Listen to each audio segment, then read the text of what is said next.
In fantasy novels and role-playing games, they're druids and rangers. In folklore, they're scouts, woodsmen, and trackers. But in reality, naturalists are just normal people who happen to be students of natural history. I tend to think of myself being unofficially trained as a naturalist by several of my mentors during my growing up. While walking in the woods with my grandpa, he quizzed me on the identification of trees, birds, and wildflowers. And I'm passing on my unofficial training to you through this channel and many of the videos on it. But why should any of us care about being able to identify the nature around us?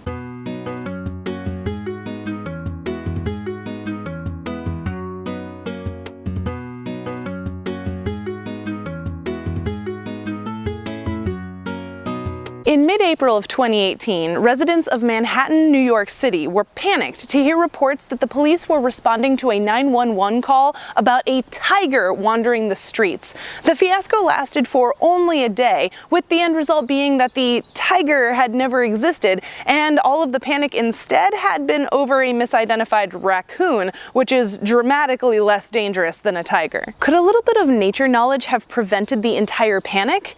Maybe. But beyond citywide emergencies, there are lots of moments when a little naturalist training might come into play. Is the snake in your backyard a venomous copperhead or a harmless garter snake? Is the yellow and black insect visiting your picnic a bee or a hoverfly? And are the seedlings coming up in your garden weeds or wildflowers? I think you'll agree that the answers to these questions can be important. Dr. Andrew Balmford in the UK conducted a study in the early 2000s to determine if school-age children were better at identifying local wildlife, or Pokémon. The kids knew 80% of the Pokémon, but only 50% of the animals they could find in their backyards and local parks. Does this matter? Dr. Balmford thinks so, and I agree. There's a lot of evidence that people are much more likely to care about things they know and understand, and once we care about a thing, we're much more likely to want to do something to protect it. I think almost everyone has heard about at least one big conservation story. Years ago, it was save the rainforests. More recently, the focus has been on polar bears and sea ice, or on the Great Pacific Garbage Patch. But there are animals and ecosystems closer to home that need our help too. So I went to a popular forest preserve to conduct my own version of Dr. Balmford's experiment. I asked children and adults to identify a series of pictures from pop culture, and then also a set of photos of Illinois wildlife. How do you think they did? Don't forget to play along. I'd love to see your scores down in the comments. For the adults, I showed 10 pictures of brand logos. What is this? Volkswagen. The Volkswagens. Volkswagen. And what about this? McDonald's. McDonald's. McDonald's. Okay, so that's 2. Taco Bell. Taco Bell. Taco Bell. Shell. Shell. Shell. What about this one? Apple. Apple. Apple. Firefox. Firefox. Is that Chrome? Is that the... Was there a fox in there? Fire? What is that? Yeah, It's a server, is it? Firefox. Yeah, okay, Firefox. Yeah. Yahoo. Yahoo. Starbucks. Yeah. Starbucks. Starbucks. BP. BP. BP, I think. Nike. Nike. Exactly. And for the kids, I had 9 pictures of cartoon characters.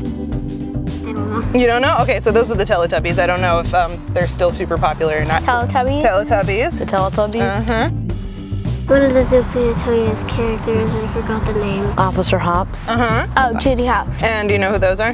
No. Octonauts. Elsa. Memory Streets. Sesame Street. Yeah. Elmo. Elmo. SpongeBob. SpongeBob. SpongeBob. Pikachu. Pikachu. Minion. A Minion. Kevin. No, well, yeah, he's one of the minions. I don't even remember which one it is. Minecraft. Minecraft. Creeper. All right, so you got all 10 of the sort of like branding things correct, which isn't that much of a surprise. We're flooded with those images all the time, right? That's the advertiser's job. But now I have some nature pictures for you to look at. So what is this? It's a leaf. What kind of leaf? I was afraid you're gonna. Is it an oak leaf? No, it's not. It is an oak leaf. Oh, it is. Yeah, Okay. you got it. All right, so there's one. What kind of tree does it come from? It's either maple or oak. Take a guess. Which one? Maple. Ooh, it's oak. Maple leaf? Or no, just let me see actually. A leaf. A type of leaf. Well, you said maple. What's the other really common kind of tree around here? Elk, or not elk. Ash.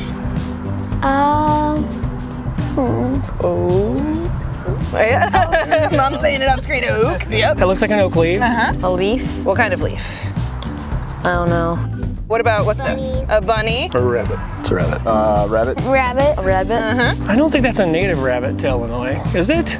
Eastern cottontail. Yep. This flower has a special relationship with a specific kind of butterfly that lives around here. Monarch. Yeah, that would be the butterfly. Do you know what monarchs eat? I could not tell you off the top of my head. No? That's all right. We'll skip it. Monarch. Yeah, monarchs are the butterflies. What do they eat? Nectar. From? Flowers. Do you guys know? I know. It's like, I do know, but I can't remember what it is. Milkweed? Yep, yeah. So that's milkweed flowers. I know, that's a hard one. I put some hard ones in here. Don't worry. Milkweed. Yeah, it is milkweed. Hold it. Is that a type of milkweed? You got it. Wolf. A little smaller, lives around here. Fox. Okay. Oh, coyote. Yeah, now you got it. Not a wolf. Be a coyote. Coyote. A coyote, good work. It's a coyote. A wolf? A coyote? Yeah, now you got it. It's a bird. Good call. Wow. I couldn't tell you what type of bird it is. No? Does the color on the back give it away? Bluebird. Yeah, you got it. It's just a blue bird, but yeah. Not a bluebird. Oh, it is a bluebird. There's a bluebird? It is a bluebird. That's a different type of bluebird. Yeah, there are multiple different kinds. right. This is the eastern. I've never seen that one before. Oh, is it a blue jay? Not a blue jay, it's just a blue bird. Hummingbird, butterfly, squirrel, and a goose. Oh, all right, so squirrel, goose, and what kind of butterfly? A monarch. Monarch, you got it. Not a hummingbird though, because it doesn't have that super long beak. Do you know? Yeah, what kind of bird? It's got what color on the back? Yeah, so it might be a blue bird? Just a blue bird. Yeah, just a blue bird. Blue jays have like a funny mohawk on their head. It's a bluebird. And then this Monarch is butterfly. And that's a monarch. Yeah, exactly. Monarch butterfly. The monarch. A monarch, you got it. Is that a gray squirrel? Not a gray squirrel. What's the other kind? Brown squirrel? Well, they're brownish orange. yeah. They're fox squirrels. Fox squirrel. Yeah. Squirrel. What about that? Squirrel. Squirrel. A squirrel. It's a goose. Duck. Not Or is that a goose? That's a goose. All Yeah, right. those darn geese that are Yeah. everywhere in the spring. Goose. A pigeon? Not a pigeon. Not a duck. It's bigger. It is. It's a goose. Yeah. Goose. Deer. Deer. Elk. Not an elk. A little smaller. It's like an elk but lives in bias. Yeah. You might see them in the forest. Deer. That's a buck, a deer. A deer? Why don't we just get some? Yeah, aren't those sunflowers? They're related to sunflowers. Yeah, they're called black-eyed Susans. Sunflowers. Black-eyed Susan. Ooh, Mom knows it. Yeah.